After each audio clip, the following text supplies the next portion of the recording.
ప్రభునందు ప్రియమైన దేవుని సంగమా, ప్రియా ఈటీవు కుటుంబ సభ్యులకు ప్రభువైన యేసుక్రీస్తు నామములో హృదయపూర్వకమైన వందనాలు చెల్లిస్తూ ఉన్నాం. పిల్లరా, మరి నిన్నటి దినాన కొత్త నిబంధనలోని ప్రవక్తలను మనము జ్ఞాపకం చేసుకున్నాం. మరి మొదటిగా జకర్యాను జ్ఞాపకం చేసుకున్నాము. అలాగే రెండవదిగా సిమియోను జ్ఞాపకం చేసుకున్నాం. మూడవదిగా బాప్తిస్మిచ్చే యోహానును జ్ఞాపకం చేసుకున్నాం. నాలుగవదిగా అగాపు జ్ఞాపకం చేసుకున్నాం. ఐదవదిగా యేసుక్రీస్తు వారిని జ్ఞాపకం చేసుకున్నాం.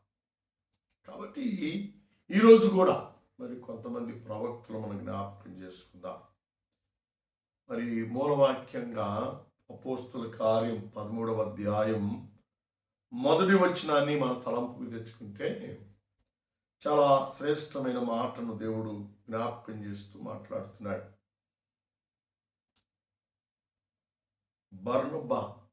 బర్నబాను దేవుడు మనకు జ్ఞాపకం చేస్తూ ఉన్నాడు. బర్నబా పిల్లరా, దేవుని గూర్చినటువంటి వర్తమానం, దేవుని గూర్చినటువంటి ముందుగానే బయలుపరచబడినటువంటి ప్రవచనాన్ని ప్రవచించినట్లుగా ఈ అపోస్తుల కార్యం 13వ అధ్యాయం మొదటి వచనంలో మనం చూస్తూ ఉంటాం. ఇదే అధ్యాయంలోనే 5 అద్భుతమైనటువంటి సత్యాలను దేవుడు తెలియజేస్తున్నాడు. నిర్వే అనబడిన సిమియోను ఇక్కడ కనబడుతున్నాడు. అర్థమైందా? ఈయన కూడా ప్రవక్త పిల్లరా. అంటే ఈ అపోస్తుల కార్యము మనం గమనం చేస్తే రోమా చక్రవర్తులు పరిపాలన చేస్తున్నటువంటి పరిపాలనలో ఉన్నారు. ఆ పరిపాలన ఏం జరుగుతుంది అంటే క్రీస్తు సువార్త ప్రకటన చేయకుండా, దేవుని వాక్యము వినబడకుండా, దేవుని సత్య సువార్తను బోధించకుండా రోమీయులు నియంత్రణ పరిపాలన తీసుకొచ్చారు. ఉదాహరణకి ఇప్పుడు నేను చెప్పాలంటే, ఇప్పుడు మన ఇండియాలో కూడా ఇలాంటి పరిస్థితులు వస్తూ ఉన్నాయి. ఇలాంటి పరిస్థితులు కలుగుతూ ఉన్నాయి. భయంకరమైన పరిస్థితులండి. అంటే రోమా చక్రవర్తులు ఏమైతే శాసిస్తున్నారో, ఏమైతే చెప్పాలని ప్రజల మీదకు భారాన్ని మోపుతున్నారో దానినే నెరవేర్చాలి అని రోమా ప్రభుత్వం వారు ఒత్తిడి చేస్తూ ఉన్నారు. ఆ దినాలలో దేవుని సేవకులైనటువంటి బర్నబా, నిగేర్ అనబడినటువంటి సిమియోను దేవుని గూర్చినటువంటి ప్రవచనం, ఓ రోమిలారా, మూర్ఖులుగా మీరు చేస్తున్నటువంటి ప్రతి ప్రయత్నాన్ని దేవుడు తీసివేయబోతున్నాడు, దేవుడు నాశనం చేయబోతున్నాడు అని వారు ప్రవచిస్తున్నటువంటి బర్నబాను, నిగేరనబడి ఉన్నటువంటి సిమియోను ఎంతగానో వారు ఇబ్బంది పెట్టారు. ఎంతగానో వారిని శ్రమ పెట్టినట్లుగా దైవ గ్రంథంలో మనం చూస్తూ ఉంటాం. అంతతో ఆగలేదండి. దేవుడు ఇంకొకరిని, కురేయుడైనటువంటి లుకియాను దేవుడు తీసుకొచ్చాడు.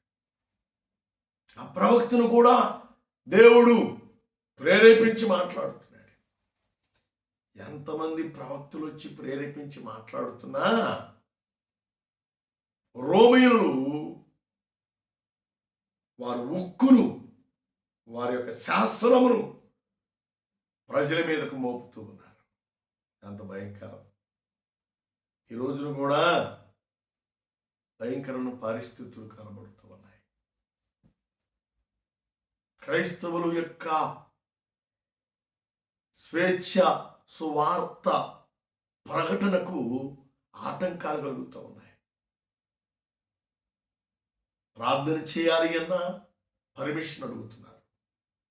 పాటలు పాడాలన్నా పర్మిషన్ అడుగుతున్నారు. చర్చిలు కట్టుకోవాలన్నా పర్మిషన్ అడుగుతున్నారు. చర్చిలో వాక్యం చెప్పాలన్నా పర్మిషన్ అడుగుతున్నారు. బయటికి వెళ్ళి వీధి సువార్త చేయాలన్నా, కరపత్రాలు పంచాలన్నా కూడా ఇప్పుడున్న పరిస్థితులను బట్టి ఉక్కు జారీ చేస్తూ ఉన్నారు. ఎంత భయంకరం, ఎంత భయంకరం. అంటే అపోస్తుల కార్యం 13వ అధ్యాయంలో జరిగినటువంటి ఆ భయంకరమైన పరిస్థితులు ఈనాడు మనకు కనబడుతూ ఉన్నాయి. వాటిని మనం ఎదిరించాలి అంటే, వాటిని మనం ఎదుర్కోవాలి అంటే దేవుని పిల్లలైనటువంటి బర్నబా, నిగేరు అనబడినటువంటి సిమియోను, కురేయుడైనటువంటి లూకియా, అలాగే సౌలు, పౌలుగా మార్చబడినటువంటి పౌలు గారు, అలాగే మనం ఆరాధిస్తున్నటువంటి మన యేసు దేవునికి స్తోత్రం. హల్లెలూయా. పిల్లరా, వీరు ఎంతగా మన యేసును గూర్చిన ప్రకటన సువార్తను అందిస్తున్నా అణిసివేస్తున్నారు. ఇది అపోస్తుల కార్యం 9వ అధ్యాయంలో మనం గమనించిస్తే, పౌలుగా మారకముందు సౌలు దేవుని పిల్లలను హింసించాడు, దేవుని పిల్లలను గాయపరిచాడు, దేవుని పిల్లలను గుర్రాలకు కట్టుకొని ఈడ్చుకుని వెళ్ళాడు. చిన్నపిల్లలైతే చేత్తో పట్టుకొని గిరగర తిప్పి పైకి ఎగరేసి కత్తెడ్డం పెట్టి నరికి వేశాడు. అలాంటి సౌలు దమస్కో మార్గంలో దేవుడు దర్శించినప్పుడు, దేవుని స్వరమైనప్పుడు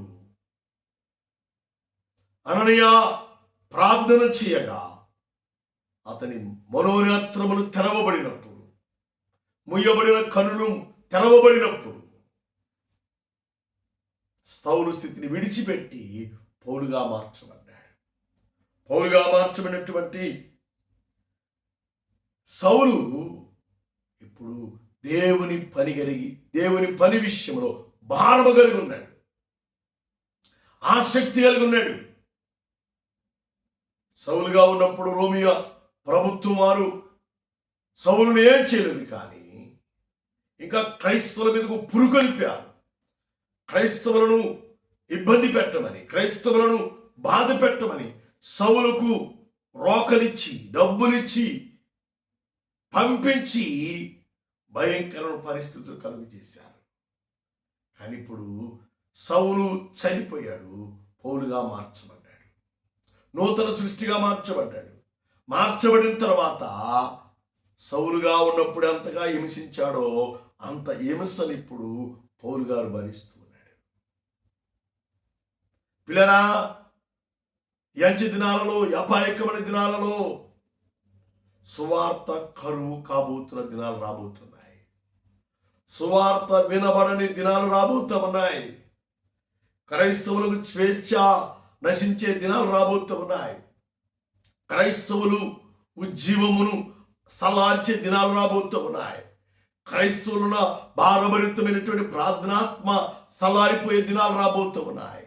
కారణం ఏంటి అంటే, రోమీయులు ఎలాంటి కఠినమైన నిర్ణయాలు తీసుకొని దేవుని బిడ్డలను, ప్రవక్తలను ఇబ్బంది పెట్టారో, ఈ రోజున ఉన్నటువంటి పాలకులు ఉన్నటువంటి ప్రభుత్వ వ్యవస్థలు క్రైస్తవులను అణిచివేయటానికి చూస్తూ ఉన్నారు అని దేవుని వాక్యము ద్వారా దేవుడు మనతో మాట్లాడుతున్నాడు.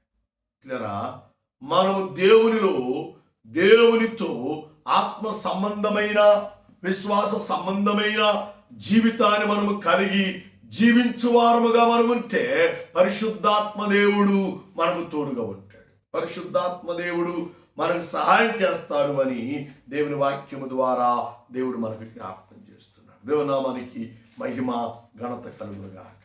పిల్లరా, మనము దేవునితో ఆత్మ సంబంధమైన విశ్వాస సంబంధమైన జీవితమును మనము కలిగి జీవిస్తే పరిశుద్ధాత్మ దేవుడు మనల్ని బలపరుస్తాడు.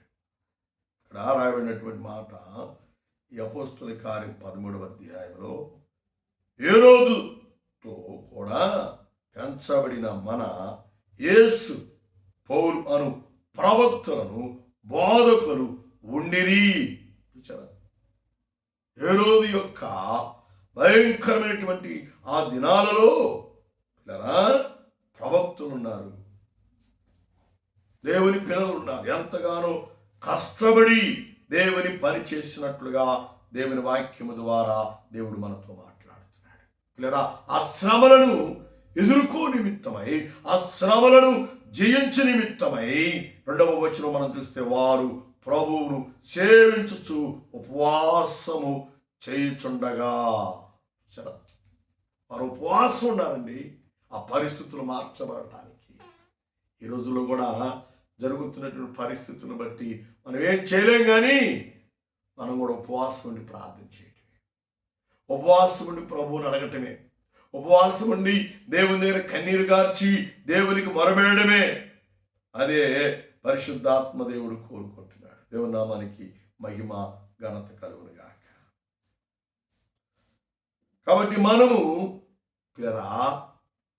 రోమీయులలో హేరోదు యొక్క పరిపాలనలో క్రైస్తవులు, ప్రవక్తలు, బోధకులు ఎంత కఠినమైన పరిస్థితిని వారు అనుభవించారో వాటిని ఎలాగా వారు ఉపవాసం ఉండి ప్రార్థన చేసి ఎదుర్కొన్నారో నువ్వు మనమందరము కూడా మన ఇండియా దేశం కొరకు మతోన్మాదులు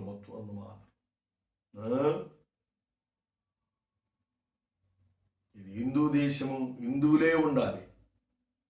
ఎంత కఠినమైనటువంటి పరిస్థితులు వస్తూ ఉన్నాయి, ఎంత భయంకరమైన పరిస్థితులు వస్తూ ఉన్నాయి.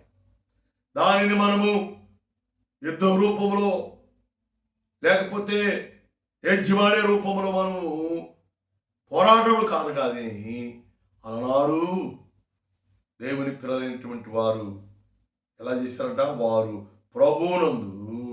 ప్రభువును సేవించచ్చు ఉపవాసము చేయుచుండగా పరిశుద్ధాత్మ నేను బర్నబాను పౌలును పిలిచిన పని కొరకు వారిని నాకు ప్రత్యక్షపరచును.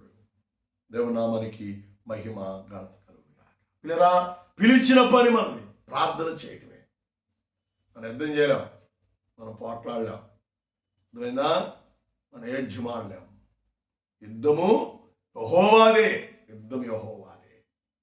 కాబట్టి కొత్త నిబంధనలోని ప్రవక్తలు ఎంత శ్రమ పడ్డారు.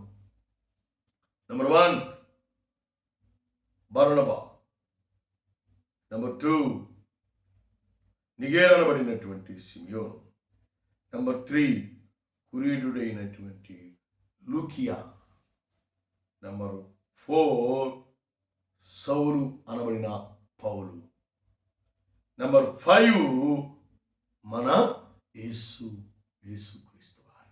దేవునికి స్తోత్రం, హల్లెలూయా. అమ్మ బాబు, వీరందరూ కూడా సువార్త పరిచర్య కొరకు, దేవుని బోధ కొరకు, ప్రజలను వారి పాపముల నుండి రక్షించు నిమిత్తమై వారెంతగానో ప్రయాసపడ్డారు. కాబట్టి మనం కూడా ప్రయాసపడాలి, మనం కూడా ప్రార్థన చేయాలి, ప్రభు దగ్గర కన్నీరు గార్చాలి, ప్రభు దగ్గర అంగలార్చాలి. బాబు, నువ్వు రక్షించబడినట్లుగా దేవుని కార్యము దేవుని నీ పట్ల జరిగించును గాక. నువ్వు రక్షించబడి మారు మనసు పొందితే దేవుడు ఎంతగానో సంతోషిస్తాడు. రాబోయే దినాలలో, రాబోయే రోజులలో సువార్త కరువు కాబోతుంది, సువార్త మరుగుగా పోతుంది. ఇప్పుడే ఉపవాసం ఉండి ప్రార్థన చేయ. మన ప్రవక్తలను ఎంతగా హింసించారు. రాబోయే దినాలలో భయంకరమైన హింసలు, భయంకరమైనటువంటి పోరాటాలు మనకు కలగబోతూ ఉన్నాయి. అయినా భయపడవద్దు. మన దేవుడు మనకు సహాయం చేస్తాడు.